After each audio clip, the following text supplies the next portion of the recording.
감사합니다.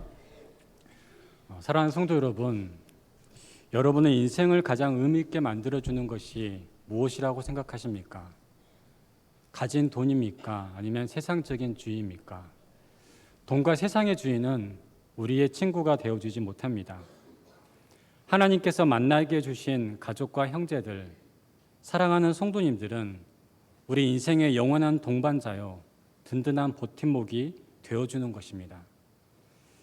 사람은 누구나 자신이 존재하기에 가정도 있고 나라도 있고 교회도 있다고 생각합니다. 그런데 실상은 가족들과 형제들이 있기에 내가 버티고 사는 겁니다. 함께 신앙생활하는 사랑하는 성도님들이 내 옆에 있어서 나를 위해 기도해 주시기에 살 소망을 품고 사는 것입니다. 어느 젊은 아빠가 죽음 앞에서 며칠씩 버티는 걸 보고 담당 의사가 놀랬다고 합니다. 의학적으로 볼 때는 하루도 넘길 수 없는 그런 상태였기 때문입니다. 4일째 되는 날 어린아이 2명이 오고 나서 아빠와 아이들이 한참을 울었다고 합니다. 그리고 아이들이 떠난 후 정확히 1시간 후에 아빠가 운명을 했습니다. 4일 동안 아이들을 기다린 겁니다. 가족은 그만큼 우리에게 소중합니다. 여러분은 사랑하는 자녀들에게 무엇을 남겨주고 싶으십니까? 돈을 많이 벌어서 넉넉하게 살게 해주는 것도 좋지만 그보다 더 중요한 일이 있습니다. 돌아가신 부모님이나 배우자를 위해 여러분은 무엇을 해드리고 싶으십니까? 그분들의 무덤을 아름답게 꾸미는 것도 참 귀한 일입니다. 하지만 천국에 계신 부모님이나 배우자가 진정으로 원하는 것은 여러분과 자녀들이 천국의 삶을 잘 준비하는 것일 것입니다. 순간이 아닌 영원한 삶을 위해 준비하고 살아가는 것입니다. 그래야만 여러분의 자녀들을 믿음의 길로 인도할 수 있기 때문입니다. 어느 초등학생 아이가 반 친구에게 예수님을 믿어야 천국에 가는 거야라고 말했습니다. 그런데 그 친구가 하는 말이 나는 나를 믿을 건데 였습니다.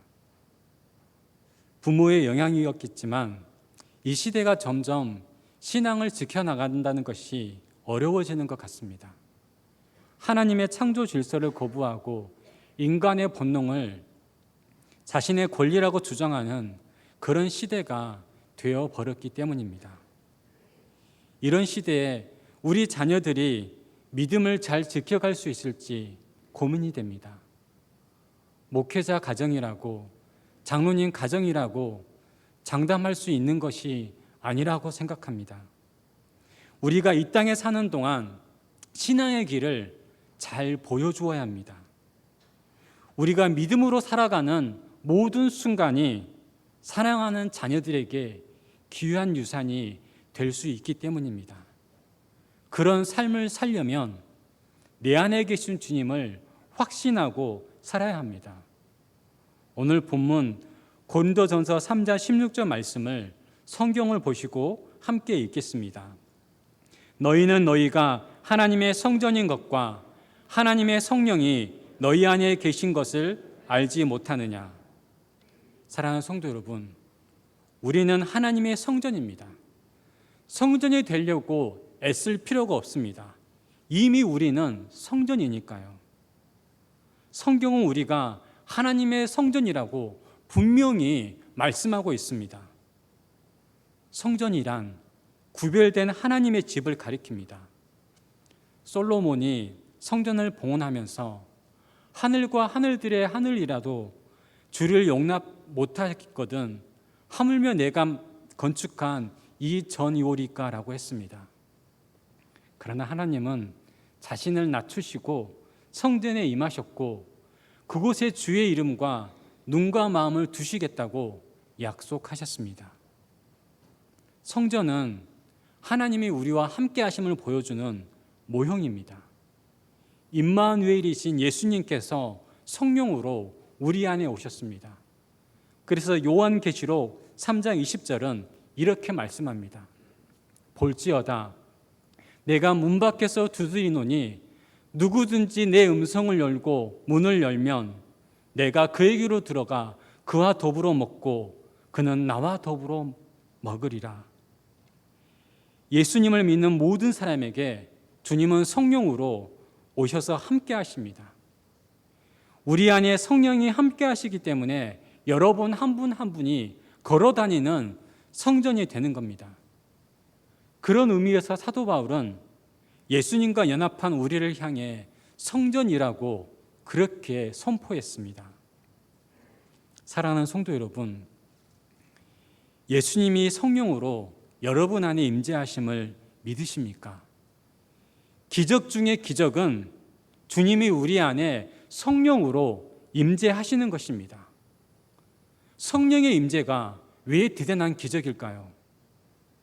구약 성경을 보면 아주 특별한 때만 성령이 임하셨기 때문입니다. 성령이 임하시기도 하고 떠나기도 하셨습니다. 다윗 왕과 많은 선지자들, 사사들을 쓰실 때 그런 역사가 나타났습니다. 그런데 예수님이 부활 승천하신 후 주님의 약속대로 모든 믿는 자에게 성령으로 오셨습니다. 예수님은 우리를 고와 같이 버려주지 않으시고 우리 안에 성령으로 함께 하십니다. 오늘 여러분이 예배의 자리로 나온 것도 성령의 역사입니다. 요한복음 14장 16절부터 18절 말씀을 함께 읽겠습니다. 내가 아버지께 구하겠으니 그가 또 다른 보혜사를 너희에게 주사 영원토록 너희와 함께 있게 하리니 그는 진리의 영이라.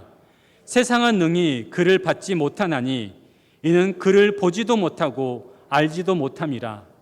그러나 너희는 그를 아나니 그는 너희와 함께 거하시며 너희 속에 계시겠음이라. 내가 너희를 고와 같이 버려두지 아니하고 너희에게로 오리라. 아멘. 이 약속은 이미 우리에게 이루어졌습니다. 예수님께서 성령으로 우리 안에 찾아오셨습니다. 우리가 하나님의 성전이 된 것은 이미 주어진 것입니다. 사람이 노력할 문제가 아니라는 것입니다. 우리는 이미 하나님의 성전이 되었습니다. 주님이 내 안에 있음을 믿는 것이 그래서 중요한 것입니다. 그럼 왜 하나님의 성전됨을 믿지 못할까요? 나의 부족함을 보기 때문입니다. 어떤 환상이나 기적 같은 놀라운 일들만을 바라기 때문입니다. 예수님이 내 안에 성령으로 함께 한다는 것, 시간이 지나면 저절로 믿음이 생기는 걸까요? 청년 때부터 교회를 다니다가 50, 60이 넘으면 자연적으로 믿어지는 걸까요? 아닙니다. 오늘 확실히 믿고 고백하셔야 합니다. 그래서 성령이 우리 안에 계신 증거를 확실히 알아야 합니다. 어떤 분은 방언이나 치유의 기적을 증거라고 말합니다. 그런데요, 이단이나 다른 종교에도 방언이 있고 치유의 기적이 일어납니다. 성령이 내 안에 계신 증거를 외적으로 보이는 표적으로 분별하는 것이 아니라는 것입니다. 우리가 어떤 특별한 체험을 통해 증거를 찾는다면 내게는 그런 역사가 나타나지 않으니 내 안에 주님이 안 계신가라고 착각할 수 있습니다. 예수님이 성령으로 내 안에 계신 증거는 하나님의 말씀으로 분별해야 합니다. 성령이 우리 안에 계신 첫 번째 증거는 하나님을 아버지라고 예수님을 주님이라고 부를 수 있는 것입니다. 갈라디아서 4장 6절 말씀을 현대인의 성경은 이렇게 번역했습니다. 여러분이 아들이기 때문에 하나님은 성령을 우리 마음 가운데 보내셔서 나의 아버지라고 부르게 하셨습니다. 성령을 받은 사람만이 하나님을 향해 아버지라고 부를 수 있는 것입니다. 어느 할아버지가 물고기를 많이 잡으면 용왕님께 감사하고 바다 날씨가 좋으면 하느님께 감사하는 걸 보았습니다. 바다는 용왕님이 다스리고 날씨는 하늘에 계신 하느님이 다스린다고 생각하시는 거죠. 그 어르신이 물고기 많이 잡은 날 하느님 감사합니다라고 하지만 하나님 아버지라고는 못합니다. 성령이 거하시지 않기 때문입니다. 그런데 우리는 너무도 자연스럽게 하나님을 아버지라고 예수님을 향해 주님이라고 부를 수 있는 것입니다. 두 번째, 하나님께서 주시는 은혜를 깨닫습니다. 고린도전서 2장 12절 말씀을 함께 읽겠습니다. 우리가 세상의 영을 받지 아니하고 오직 하나님으로부터 온 영을 받았나니 이는 우리로 하여금 하나님께서 우리에게 주신 은혜로 주신 것들을 알게 하려 하심이라. 아멘. 예배 시간에 설교나 장로님의 대표기도 찬양대의 찬양을 듣고 참 좋다, 은혜롭다고 느낀 적이 있다면 여러분 안에 성령님이 계시는 것입니다. 교회를 처음 온 어느 성도님은 찬송과 가사가 너무나 은혜가 되어서 눈물을 흘렸다고 합니다. 목사님의 말씀을 듣는데 그 말씀이 자신에게 주는 말씀처럼 위로가 되었다고 합니다. 우리 안에 계신 성령님은 어려운 문제와 환경 속에서도 원망하기보다 감사하게 만드십니다. 몇 해 전에 어느 남자 집사님은 아내분이 요리를 준비하다가 기름에 불이 붙었는데요, 식당에 불이 날까봐, 아내 집사님이 다칠까봐 그 불붙은 기름통을 들고 뛰어나가다가 넘어지셨습니다. 그 사고로 옆구리를 다치고 두 팔과 얼굴에 화상을 입고 머리카락도 많이 타버려서 온몸에 붕대를 감게 됐습니다. 제가 병원에 찾아가서 집사님을 뵀는데 화상의 고통 때문에 얼마나 힘들어 하시는지 제가 다 눈물이 났습니다. 그런데 집사님께서 하나님 감사합니다, 주님 감사합니다, 그렇게 고백하는 것입니다. 여러분 같으면 그런 사건 속에서, 그런 상황에서 감사할 수 있겠습니까? 주님이 함께하는 성도는 그런 불행한 사고 속에서도 하나님의 은혜를 깨닫고 감사할 수 있는 것입니다. 성령님이 임재하시기에 모든 것이 하나님의 은혜임을 깨닫기 때문입니다. 세 번째는 사랑과 용서의 마음이 생깁니다. 요한일서 4장 12절 13절 말씀입니다. 어느 때나 하나님을 본 사람이 없으되 만일 우리가 서로 사랑하면 하나님이 우리 안에 거하시고 그의 사랑이 우리 안에 온전히 이루어지느니라. 그의 성령을 우리에게 주심으로 우리가 그 안에 거하고 그가 우리 안에 거하시는 줄을 아느니라. 영등포로 29길 7회 사는 초등학교 3학년 아이에게 일어난 일입니다. 4학년 언니가 있는데 3학년 같은 친구에게 자꾸 나쁜 말을 하는 겁니다. 그런데 그 친구 엄마 앞에서는 엄청 친절하게 행동을 하는 거죠.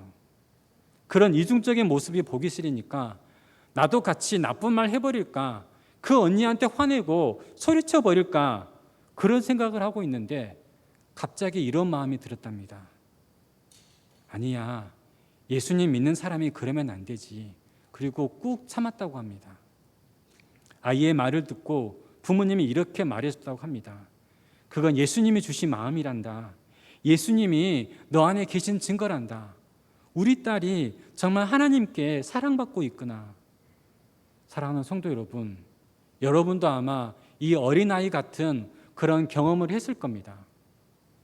정말 보기 싫고 미운 사람인데 자꾸만 내 마음속에서 미워하지 마라, 용서해라, 사랑해라, 그런 음성이 들려서 할 수 없이 먼저 가서 화해하고 하나님의 사랑을 전한 적이 있었을 겁니다. 사랑하고 용서하는 이 모든 것이 우리 안에 성령님이 계신 증거인 것입니다. 네 번째는 성령의 근심을 깨닫습니다. 에베소서 4장 30절 말씀입니다. 하나님의 성령을 근심하게 하지 말라. 그 안에서 너희가 구원의 날까지 인치심을 받았느니라. 예전에 섬기던 교회 장로님 가정은 장로님이 돌아가시니까 자녀들이 한 달에 한두 번만 교회에 나오시는 겁니다. 그래서 제가 하루는 집사님 주말에 많이 바쁘신가요? 그랬더니 목사님 왜요? 라고 물으십니다. 그래서 제가 바쁘셔서 주일 성수 못하시나 해세요라고 대답했습니다. 그 다음부터 한 달에 3번을 나오시는 겁니다. 물론 온전한 주일 성수를 하면 좋겠지만 달라진 모습에 감사했습니다. 그 집사님이 나중에 말씀하시기를 주일을 잘 지키지 못하는 게 계속 마음에 걸렸다는 것입니다.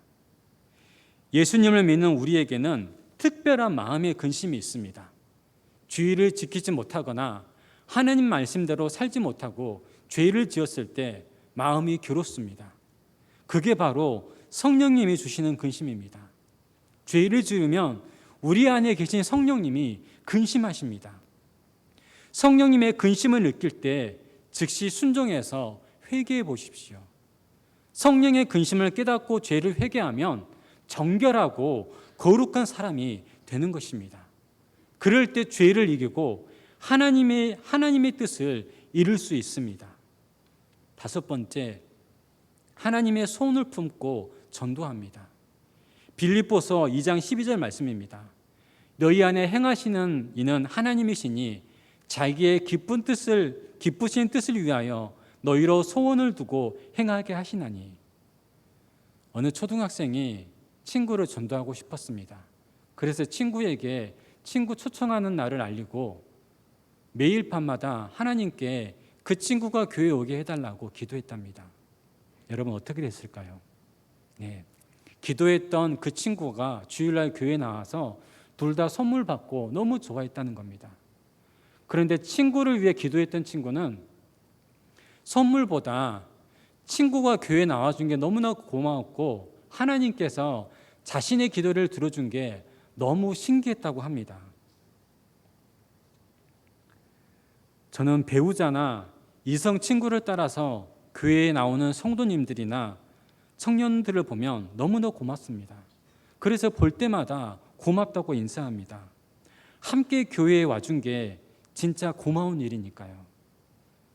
전도를 하신 분들은 아마 아실 겁니다.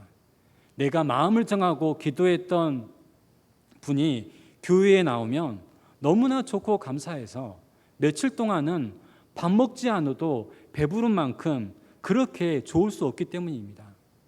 그래서 예수님을 믿지 않는 배우자나 친구나 형제를 전도하기 위해서 그렇게 애를 쓰고 기도하는 것입니다. 6번째는 우리 안에 계신 성령님은 하나가 되게 하십니다. 에베소서 4장 4절 말씀을 함께 읽겠습니다. 평안에 매는 줄로 성령이 하나 되게 하신 것을 힘써 지키라. 몸이 하나요 성령도 한 분이시니 이와 같이 너희가 부르심의 한 소망 안에서 부르심을 받았느니라. 아멘. 우리는 성령 안에서 하나됨을 위해 부르심을 받았습니다.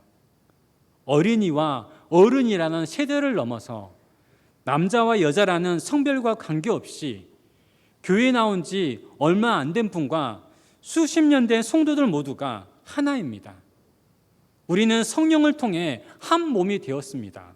한 지체고 한 형제고 한 자매가 되었습니다. 그래서 내 생각과 달라도 교회가 어떤 일을 결정하면 함께 마음을 모아서 기도하는 겁니다. 하나됨을 이루어가는 과정을 통해 예수님을 닮아가고 하나님의 뜻을 이루어가는 것입니다. 사랑하는 성도 여러분, 우리 모두가 주님 안에서 한 가족임을 믿으십니까? 그럼 한번 같이 따라해 보겠습니다. 우리는 한 가족입니다. 우리는 한 가족입니다.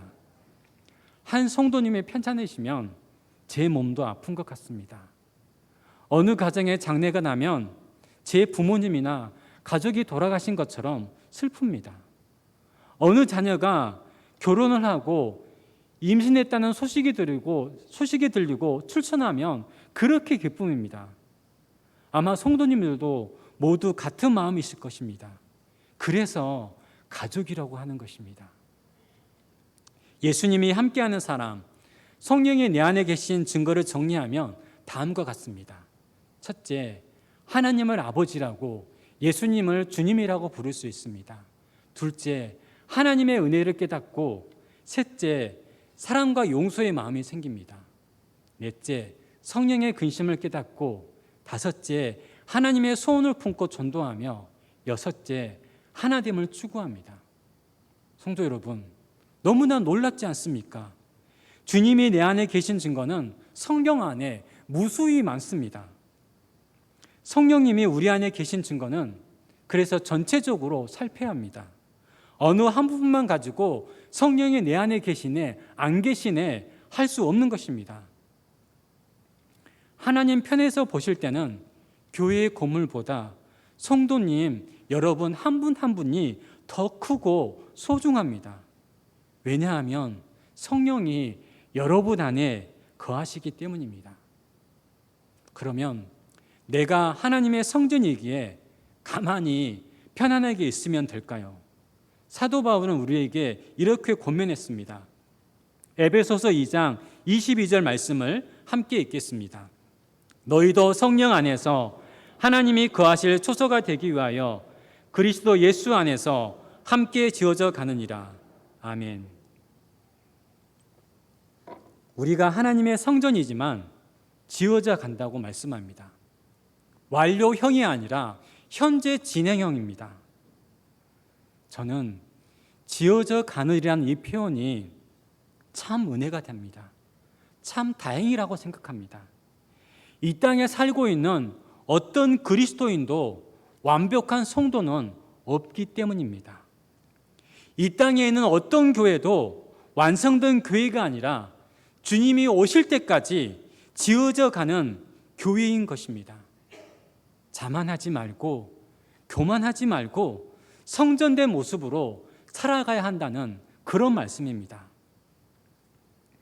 그런데 성전이 되지 않으면 하나님께서 심판하신다고 분명히 말씀합니다.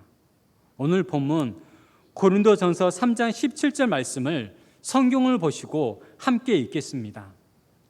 누구든지 하나님의 성전을 더럽히면 하나님이 그 사람을 멸하시리라. 하나님의 성전은 거룩하니 너희도 그러하니라. 모세의 성막과 솔로몬의 성전에 하나님의 영광이 임재하심으로 거룩하게 구별되었습니다. 이스라엘 백성들의 성전은 자신들의 생명과도 같은 곳입니다. 그곳에서 하나님을 만나기 때문입니다. 우리에게 성령이 임하심으로 우리는 거룩한 성전이 되었습니다. 그런데 거룩하게 구별된 성전이라도 더럽히면 심판을 받습니다. 실제로 므낫세 왕이 성전을 우상으로 더럽힐 때 하나님의 영광은 떠나버리고 결국 바벨론의 침략으로 성전이 불타버렸습니다. 므낫세 아버지가 누구입니까? 히스기야 왕입니다. 열왕기하 21장을 보면 그가 병들었을 때 기도함으로 15년이나 생명을 연장받은 사람입니다. 그런데 그 아들은 아버지가 믿는 하나님을 섬기는 것이 아니라 우상을 숭배해 버렸습니다. 우리가 성전답게 살지 않으면 하나님의 영광이 나타날 수 없습니다. 하나님의 영광이 떠나는 것입니다. 그래서 매 순간 내 뜻이 아니라 하나님의 뜻대로 살아야 합니다. 하나님의 성전답게 하나님의 성전으로 살아야 합니다. 본문 17절 말씀을 새번역 성경은 이렇게 번역했습니다. 누구든지 하나님의 성전을 파괴하면 하나님께서도 그 사람을 멸하실 것입니다. 성도들끼리 서로 판단하고 다투는 것이 성전을 파괴하는 것과 같다는 말씀입니다. 교회 안에서 여러분의 마음을 불편하게 하는 그런 성도님들의 모습을 보면 여러분은 어떻게 반응하십니까? 짜증내고 화내십니까? 그럴 때 판단하지 말고 기도해 주시고 사랑으로 감싸 주십시오. 누구나 처음에는 서툴고 저마다 사정이 있기 때문입니다. 그것이 여러분을 위하고 그분을 위하며 교회와 주님을 위한 일이 되는 것입니다. 신앙의 길을 뒤늦게 따라오는 배우자나 이성 친구에게도 마찬가지입니다. 조급하게 생각하지 말고 기도하면서 기다려 주십시오. 우리가 볼 때 믿음이 조금 부족해 보일지라도 성령님이 그 안에서 역사하기 때문입니다. 사랑하는 성도 여러분, 우리는 주님 안에서 주님이 원하시는 성전의 모습으로 지금도 함께 지어져 가고 있습니다. 더디게 보일지라도 조금씩 온전한 성전의 모습으로 세워지고 있는 것입니다. 여러분이 하나님의 성전임을 믿으십시오.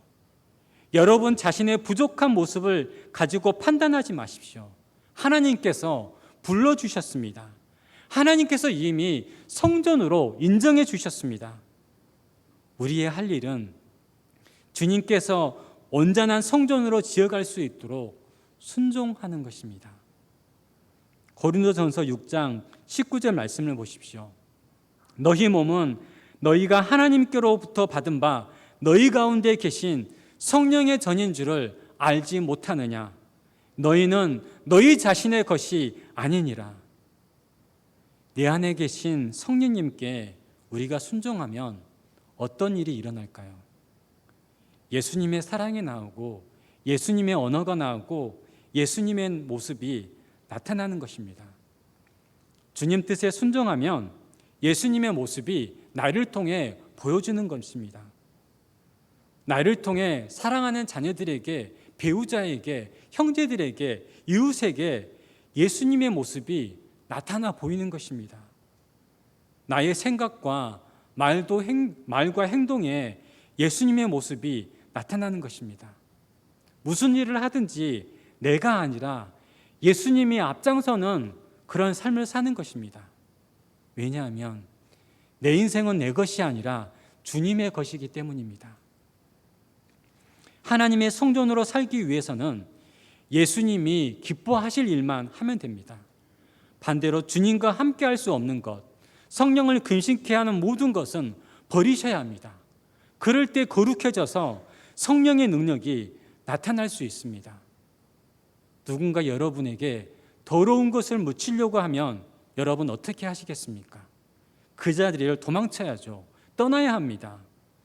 성령의 전인 여러분의 삶을 깨끗하게 지켜가시기 바랍니다. 우리가 성전으로 사는 길은 교회 안에서처럼 교회 밖에서도 주님을 의식하며 살아가는 것입니다. 오늘 예배드리는 모든 성도님들을 통해 반드시 하나님께서 원하시는 뜻을 이루시기를 축복합니다. 그 일은 우리 한 사람 한 사람이 하나님의 성전으로 살아갈 때 가능해질 것입니다. 저는 한국 교회를 생각할 때마다 늘 마음이 아팠습니다. 한국 교회가 이대로 주저앉아야만 하는지 답답했습니다. 교회 학교뿐만 아니라 작년부도 점점 모이는 수도 줄어들고 전도하는 것도 점점 어려워지고 있습니다. 한국 교회도 유럽 교회처럼 점점 문 닫는 교회가 늘어나고 있는 상황이기 때문입니다. 유럽은 이제 이슬람화 되어가고 있다고 합니다. 더 이상 유럽인들이 교회의 매력을 느끼지 못하고 이슬람으로 가는 것입니다. 차라리 선교 초기처럼 한국 교회가 핍박을 받으면 변화되는 시간이 찾아올까요? 그렇게 고민하고 기도하는 중에 코로나가 찾아왔습니다. 코로나를 통해 누가 하나님의 성전으로 사는지 하나님께서 다 보셨을 겁니다. 안타까운 것은 많은 성도님들이 예배의 삶과 성전된 삶을 외면하고 있다는 것입니다.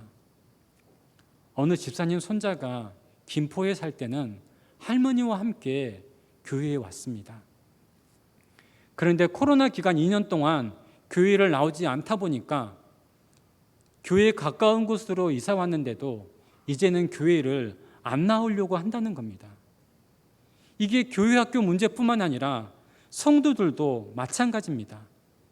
주일날 보여야 할 성도님들이 보이지 않습니다. 제 마음도 이렇게 타는데 하나님은 어떠시겠습니까? 물론 코로나라는 상황에서 교회에 나오지 못하는 성도님들마다 저마다 사정이 있을 겁니다. 하지만 성도 여러분, 더 이상 코로나라는 핑계 안에 숨지 마십시오. 몸이 불편하지 않다면 반드시 예배의 자리로 나오셔야 합니다. 그래야만 신앙을 지켜나갈 수 있습니다. 앞으로 코로나보다 더 큰 장애물이 우리에게 찾아올 것입니다. 그럼 그때도 예배의 자리를 포기하시겠습니까? 지금 이겨내야만 다음에 더 큰 장애물을 만나도 극복할 수 있습니다. 사랑하는 성도 여러분, 교회를 교회되게 하는 것은 여러분 한 분 한 분에게 달려 있습니다. 예수님의 모습을 보여줄 수 있는 걸어다니는 성전으로 사시기 바랍니다. 내 자신이 순종할 때 하나님의 역사가 나타나는 것입니다. 우리가 하나님의 성전으로 살아갈 때 불시험을 이길 수 있습니다. 베드로전서 4장 12절 13절 말씀을 함께 읽겠습니다.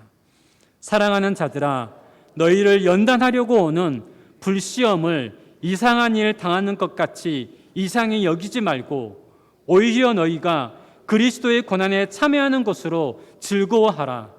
이는 그의 영광을 나타내실 때 너희로 즐거워하고 기뻐하게 하려 함이라. 아멘. 지금은 다 그럴싸해 보여도 불시험이 오면 숨김없이 다 드러날 것입니다.